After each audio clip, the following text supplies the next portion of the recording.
Please rewind this cassette. I'm about to drop another top 5 list for you motherfuckers because the last one ended up being a lot of fun. Originally, I was going to make a risky business video, and then it just turned into this Tom Cruise retrospective that I thought was a little bit different compared to other YouTube channels and when they do like the top 5 lists and so on. So I figured I would do one that sort of inspired the whole idea, actually, that is my favorite actor of all time, who's up there with Tom Cruise. There's the Cruisian way, and then, of course, there is the Cusackian way. How does one describe John Cusack? How does one even begin to break down this man's career and his brilliant filmography? This is a guy with a lot of consistency in his career. Maybe not so much the last 10 years, but this dude had a run from like the 80s, the 90s, into the 2000s, where he's in like a dozen classics. And he's one of the most underrated actors of his generation. He's sort of the voice of a generation, in my opinion. I mean, I think he's an American original. He's idiosyncratic in all the ways that you want an actor to be. He's not just a writer. This guy, not just an actor, I mean, this guy is a writer. This guy contributes to the screenplays in a lot of the movies he's in. He contributes to the direction of the film he produces on these movies, and he has a voice throughout these movies. So the people that really love Cusack, my friends, that the way we relate to him and we see the world through his eyes comes from a thing consistently going through a lot of his work, not just in the performances, because he's great in movies like Stand By Me as the older brother, and he's great in supporting roles in all sorts of movies. But there's the films that Cusack has more of a hand in, that he's more involved with. And those are the ones that we all keep going back to and trying to decipher and figure out. He's a fascinating individual. I don't agree with him politically, like, at all. And sometimes I think he sounds crazy when he talks about that stuff. I'm jealous that he was friends with Hunter S. Thompson. And overall, I just think he is some kind of brilliant man underneath whatever he is. I met him in person a few months ago. The motherfucker was huge. I always read he was 6'2". Meeting him in person, he seemed like he was 6'4", if not 6'5". He was a very tall man. He was not like... I know what 6'2" looks like. And either he was wearing some boots. Also, he looked absolutely beautiful. So, something before I start the list. Once again, this list has caveats. This is like Tom Cruise. It has to be a Cusack movie. So that has a defined... So, Bing John Malkovich is not going to be on this list because that's a Charlie Kaufman film. That's a Spike Jonze film. Even though I think you could argue that's his best performance, I would not count that as a Cusack movie. So this is not going to be on the list. Also, I hate to say this. It breaks my fucking heart.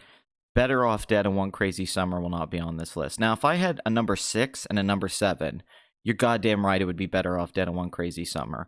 Those are great movies. They're classics. I know Cusack's mixed on them himself. He's not a fan of them. But also... One Crazy Summer is so much of an ensemble film, even though Hoops is great as a protagonist. Better Off Dead is more of a Cusack film for sure. And it's hard not to put that on this list. I swear to God. Like, it pisses me off. But the only reason it's not on the list is that as much as I love those movies and how funny they are and entertaining they are, I don't think they're as well made or just as well written or put together as these other movies. I think these films are just a little bit more sophisticated. But that isn't a knock on Better Off Dead. Or One Crazy Summer. I think those are classics. So don't take it as like, what, you don't like Better... I know I got a lot of shit for not putting All the Right Moves on the Tom Cruise list. So people then assumed I didn't like All the Right Moves. Are you kidding me? Like, Tom Cruise gets naked in that one. I love All the Right Moves. Number 5, The Sure Thing, directed by Rob Reiner. This was his big breakout movie. Rob Reiner is a strange filmmaker in that he keeps making movies that I don't know how the fuck he pulled it off. Like, I don't know how...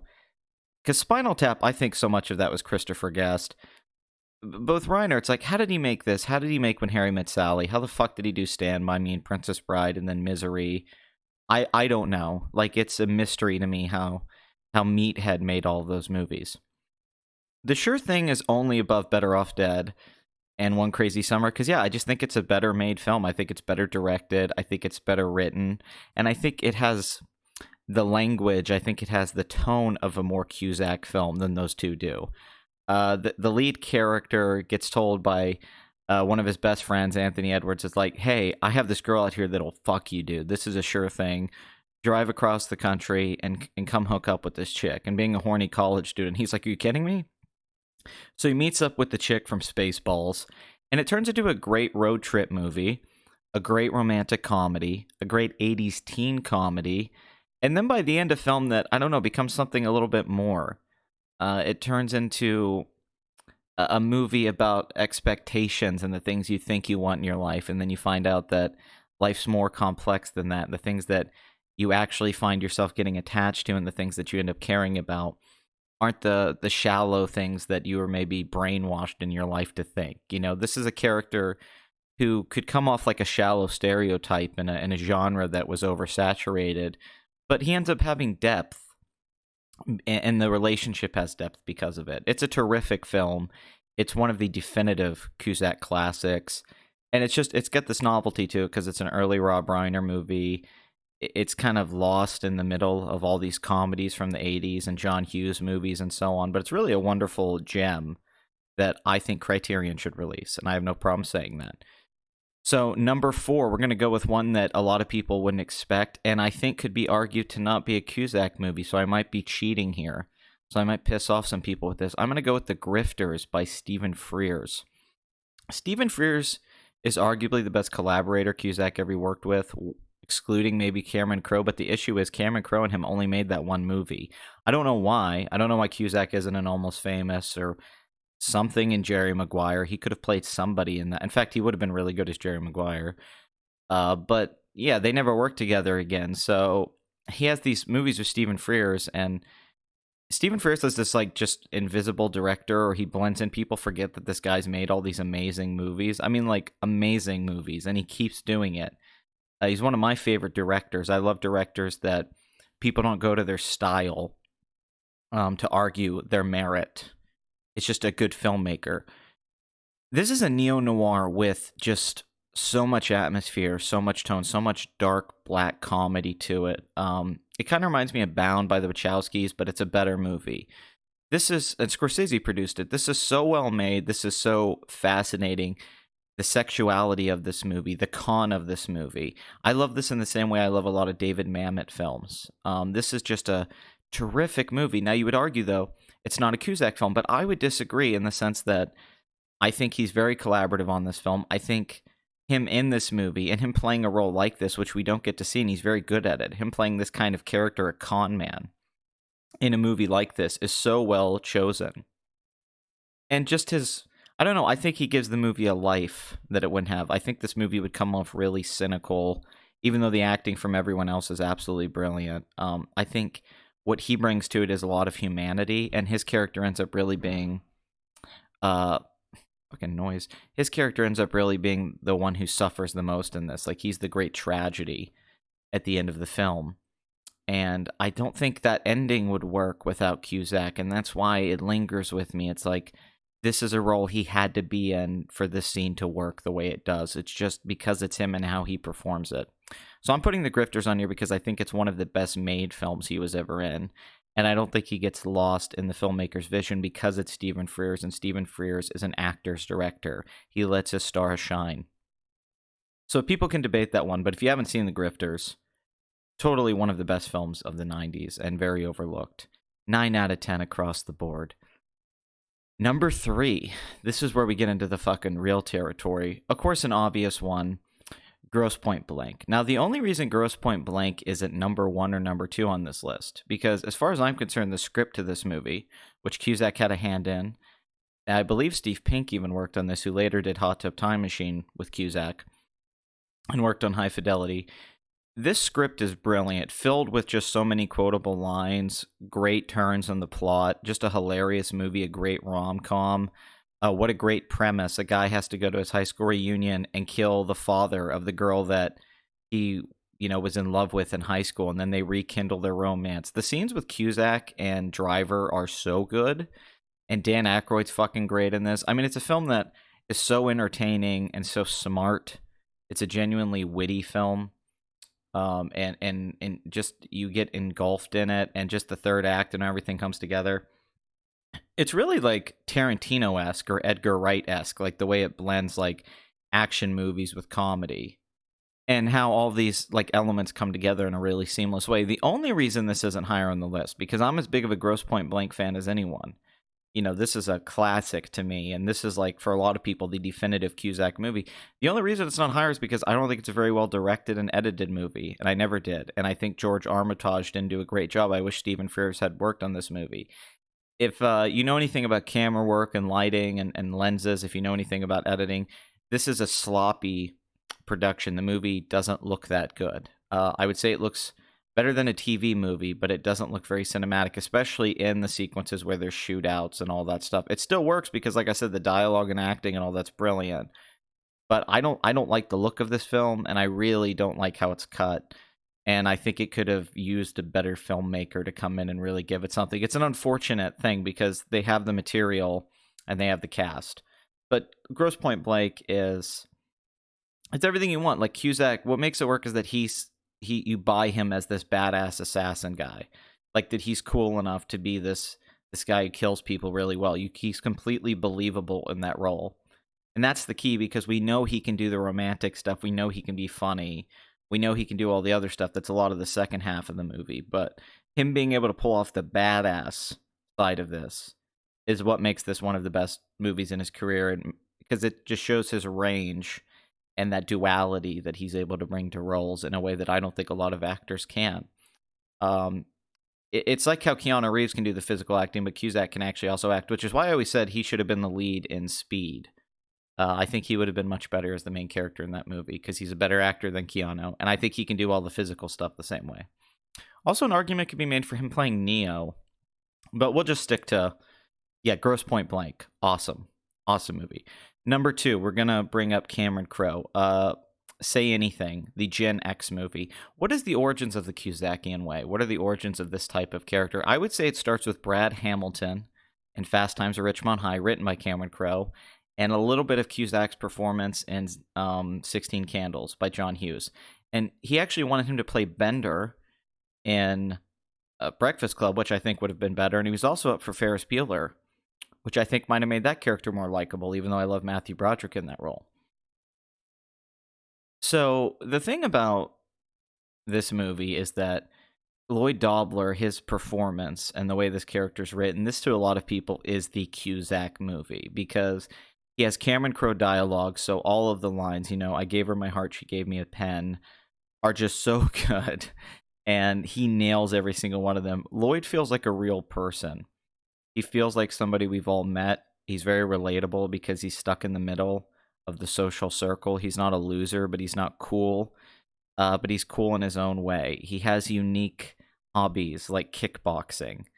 He has a interesting perspective on things. He seems like a smart guy, and a nice guy deep down. But he also has this edge to him that's the exciting part about Cusack that would lead to other roles like Grosse Pointe Blank.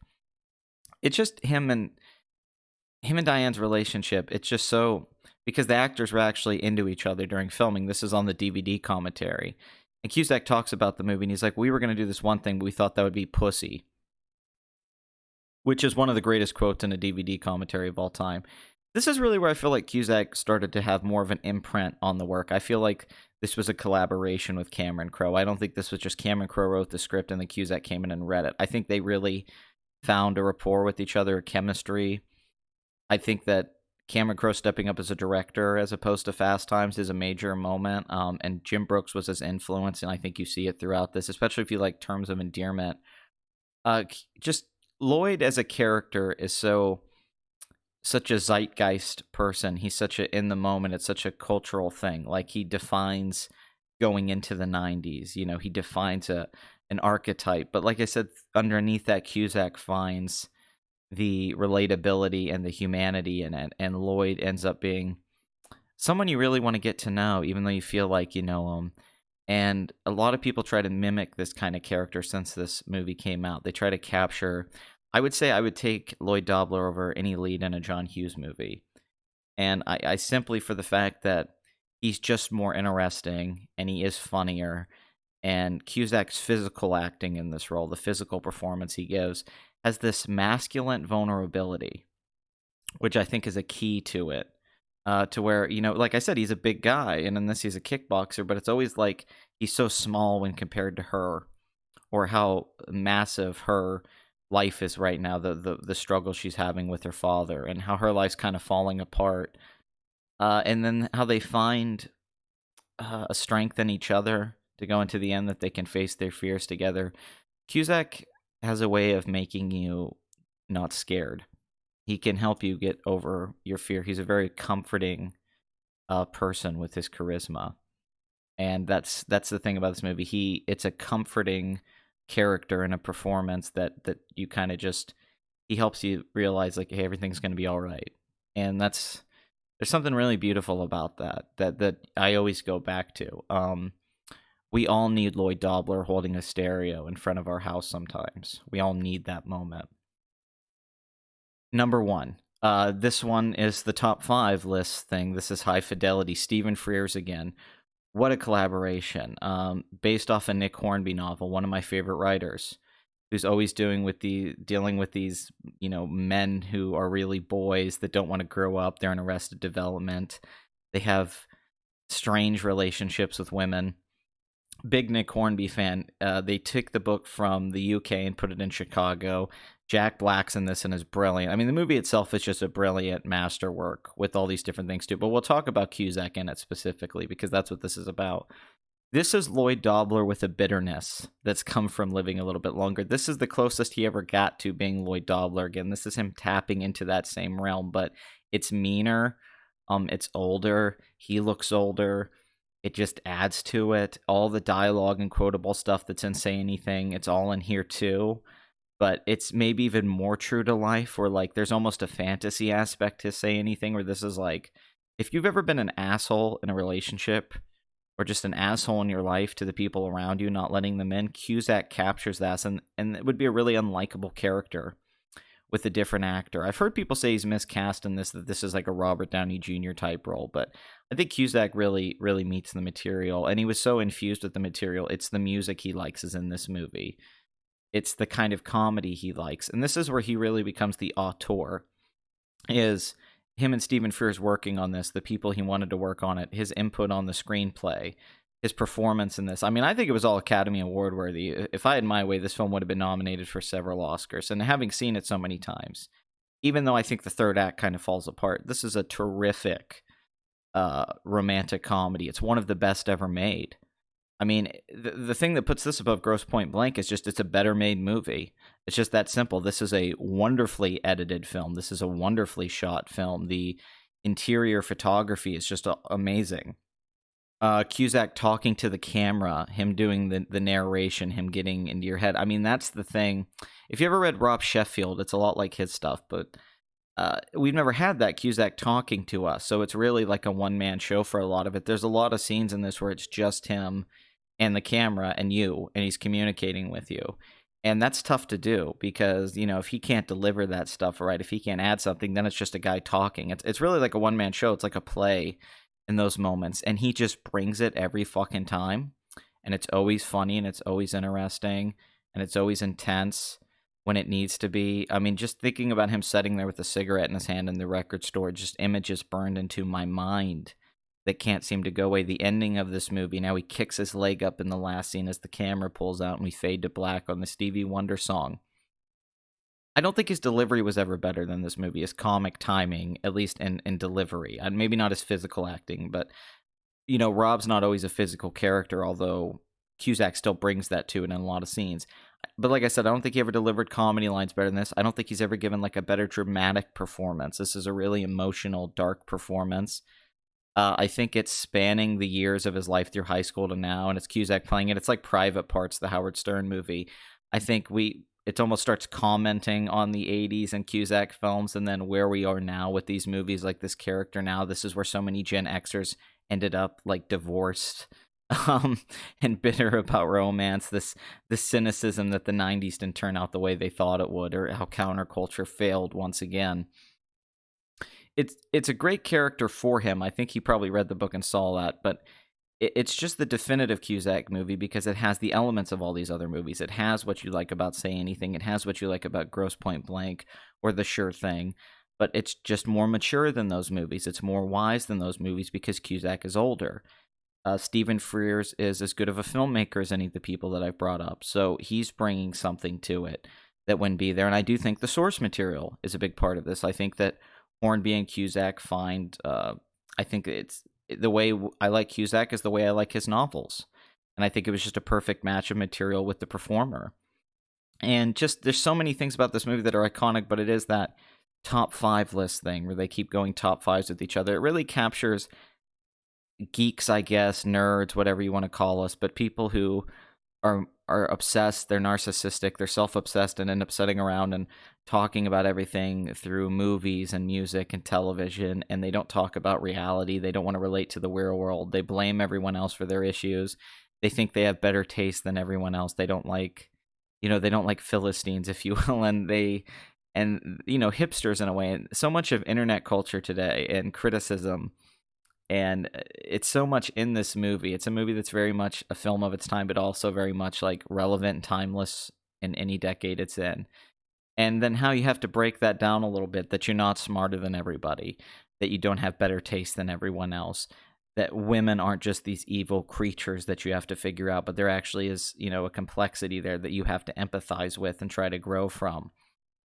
It's all of those things about it, being a guy and the flaws of being a guy and being very honest about those flaws. Well, not just giving women a pass, but also how you change your mind on things. Like you think that there's like a girl he dates that he's in love with when he's younger, Charlie, played by Catherine Zeta-Jones, and he thinks she just is amazing and says these great things, and then he meets her later and she's fucking annoying and talks too much and has an annoying laugh and is abrasive, and he doesn't like those things about her he thought he liked. And that's so true to life, just where you are in your life and how those things change. And it makes him start to think that, like, well, maybe I'm different too, and I need to look back at myself, that I wasn't who I thought I was. I wasn't the hero in all of these stories.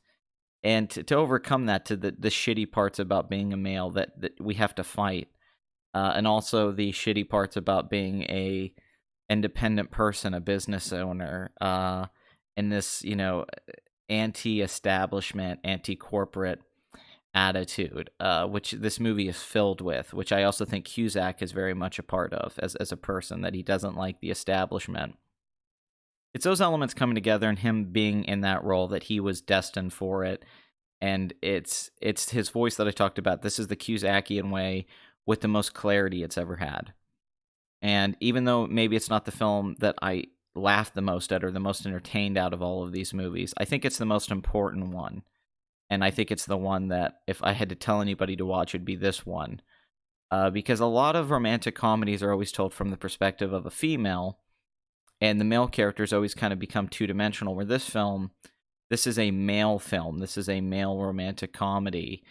And I think it could give insights for women into what men deal with, what's going on in their heads. And I think Cusack in this moment doesn't not just solidify himself as, in my mind, probably like the actor of his generation to play these kind of characters, but that, that we could go from Lloyd Dobler to this. And all of us, I think we want to be Lloyd Dobler. I think like Cusack said, on my better days, I'm Lloyd Dobler. But the problem is, I think a lot of the time we end up being Rob. And that's where the nuance lies. So anyway, top 5 Cusack movies. A lot of ones weren't mentioned that are great, like 8 Men Out, but that's not a Cusack movie. That's a movie that he's in. So, and don't think I love 1408. I like Identity. I like all those movies. But these are the 5 that have had the biggest impact on my life, and they're 5 of my favorite movies of all time, too. So it was just fun to talk about them, and I could talk about each one of them much longer. I hope this didn't become a laborious listen, because it's sort of a ramble. I don't write these out. I just know the movies I want to go with. But tell me what actor you would like to see me do a top 5 for, because Cruise and Cusack are big ones that I want to get out of the way.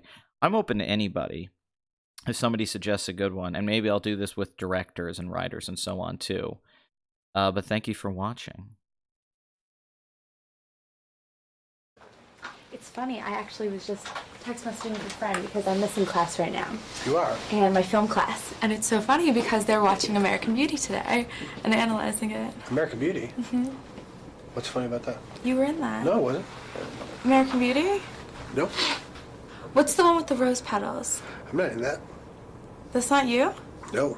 Really? No. Really? Swear to God. Am I just very confused? I think you are. I think I am. Okay.